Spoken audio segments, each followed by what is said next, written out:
आपण पाहत आहात जनता न्यूज एक्सप्रेस. जी वेळ माझ्यावर आली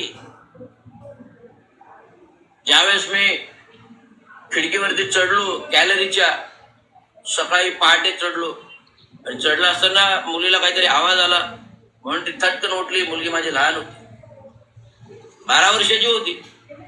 आली, बाबा तू काय करतोय? काय नाही मिळा, हे जरा वरती घाण काढतोय. अरे तू काहीतरी करतोय, खाली उतर. तू काहीतरी करतोय, खाली उतर. तिने माझे पाय ओढले आणि झटकन खाली ओढले आणि माझ्या डोळ्यामध्ये पाणी आलं. आसू आली. हे आसू आणण्याचं काम हे जो कोणी माजुडे अधिकारी आहेत, माजुडे मंत्री होते, पालकमंत्री एकनाथ शिंदेनी केलं. नजीब मुल्ला नगरसेवक त्यांनी केलं. नाव घेतो थेट ज्यांनी ज्यांनी माझ्यावर अन्याय केला. आजच्या पिढीत आज जर माझे बाबा असते, चांगो शिंदे जिवंत होते 2012 पर्यंत, 6 डिसेंबर 2012 त्यांचे निधन झालं. जोपर्यंत चांगो शिंदे होते तोपर्यंत चांगो शिंदेच्या मुलाला हात लावायची हिंमत नव्हती कोणाची, बोलायची हिंमत नव्हती कोणाची, टाप नव्हती कोणाची, कारण चांगो शिंदे जिवंत होते.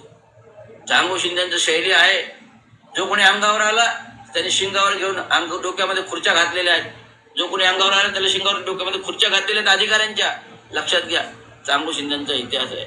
त्या चांगो शिंदे पुढे कोणाची हिंमत नसायची. कुठल्या मंत्री असो, कुठल्या संत्री असो, कुठला नगरसेवक असो, चांगो शिंदेच्या पुढे कोणाची हिंमत व्हायची नाही. असे चांगो शिंदे होते. चांगो शिंदेचं कार्य ते असेपर्यंत कोणी टाप झाली नाही, हिंमत झाली नाही. आणि ते गेल्यानंतर गेल्या 10 वर्षामध्ये ज्या काही घटना घडल्या, रवींद्र शिंदेला सस्पेंड काय 2-2 महिने, सेवानिवृत्तीला 3 महिने, सेवानिवृत्तीला 3 वर्ष बाकी असताना सेवानिवृत्तीला 3 वर्ष बाकी 2020 मध्ये कोविड कालावधीमध्ये निलंबित केलं गेलं. विनाकारण निलंबित, काही दोष नाही, आवाज नाही, काही भ्रष्टाचार नाही. नंतर नजीब मुल्लाने नाल्याचं चुकीचं काम करतो, माझ्यावर अभिप्राय नाही, आवाज नाही, माझा कुठलीच सही नाही. माझ्याकडे आलेल्या तक्रारी पाहणी केल्या, मी आक्षेप घेतला नाल्यावरती, म्हणून मला सस्पेंड केलं बाजूला काढण्यासाठी, कारण चुकीचं काम करतो. आता इथे नाला अडकलेला आहे, 5 पैशाचा निधी नाही त्याला, कुठल्या सरकारी निधीने 5 पैसे निधी अभावी तो नालाचं काम अडकलेलं आहे. SMC कंपनी आणि नजीब मुल्ला पार्टनर म्हणून करतात. SMC कंपनी आणि नजीब मुल्ला पार्टनर म्हणून करतात. गोल्डन गँग म्हणतो नरेश मस्के, संजय भोईर, नजीब मुल्ला, अशोक वैती, नारायण पवार, विक्रांत चव्हाण आणि काही महिला वर्ग, हे अशा प्रकारचे गोल्डन गँग ठाण्यामध्ये स्थायी समितीवर जे 16 लोक आहेत, स्थायी समितीवर जे 16 लोक आहेत ते गोल्डन गँग प्रमाणे काम करते. आणि या गोल्डन गँग मध्ये जेव्हा अनंत तरे फेब्रुवारीमध्ये वारले, अनंत तरे फेब्रुवारीमध्ये वारल्यानंतर मला सस्पेंड करायचा गेम तयार झाला स्टँडिंग कमिटीमध्ये. आणि गेम मध्ये जसं कळलं, मी आल्यानंतर मी अंत्ययात्रेमधून अनंतरेंना यंत्राचा आग्नेय दिल्यानंतर आलो. दुपारी आल्यानंतर मला समजलं, लोकांनी सांगितलं, अधिकारी कर्मचाऱ्यांनी सांगितलं, शिंदे साहेब तुमचं स्टँडिंग कमिटीचं नाव आलं, आवाज आलं, कशाबद्दल बोललो का? मी तर भ्रष्टाचार काय केलं, माझं काही कुठलं प्रकार नाही, तुमचं तुम्हाला सस्पेंड करायचं वगैरे काहीतरी प्रस्ताव झाला. ठीक आहे, मी डायरेक्ट अतिरिक्त आयुक्त हेरवाडे यांच्याकडे भेटलो. हेरवाडे साहेबांना इच्छा नव्हती निलंबित करायची, परंतु राजकीय दबावापोटी त्यांना मला नोटीस द्यावी लागली आणि नोटीस देऊन मला सस्पेंड करावं लागलं. त्याच्यापूर्वी पालकमंत्री बिपिनजी शर्मांवर राजकीय दबावाने मला सस्पेंड करायला लावलं. म्हणजे जो अधिकारी प्रामाणिकपणे काम करतो, जो अधिकारी प्रामाणिकपणे काम करत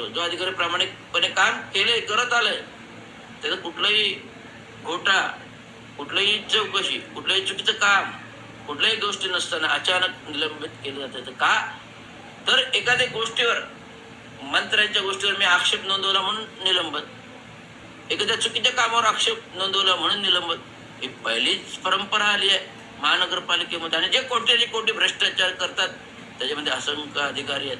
इवन जो संदीप माळवीने घोटाळा केला, पदोन्नतीमध्ये घोटाळा केला, आयोगाचे आदेश दाबून ठेवले.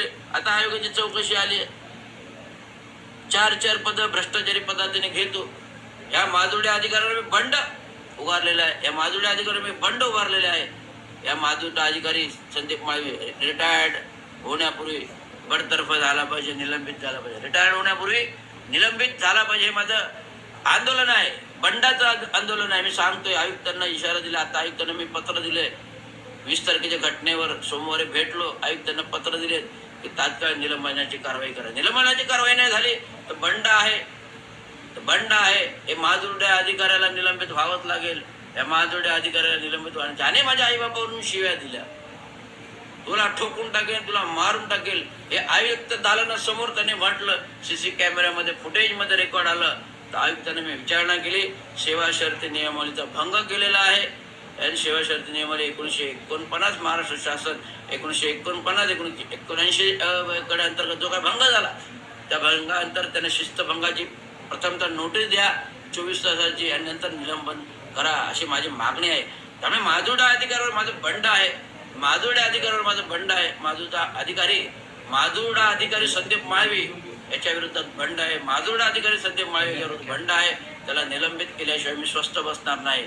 आता लोक आयुक्तांकडे पुढच्या आठवड्यात जाणार आहे. लोक आयुक्तांना पण सांगणार आणि तत्पूर्वी जिल्हा कलेक्टर अर्धनग्न आंदोलन करणार, हेच मला सांगतो. धन्यवाद. जय हिंद, महाराष्ट्र, जय हिंद, भारत. अचूक बातम्या, निपक्षपाती विचार, अन्यायाविरुद्ध वाचा फोडणारे परखड विचारांचे सार्वभौम दैनिक प्रजासत्ताक जनता.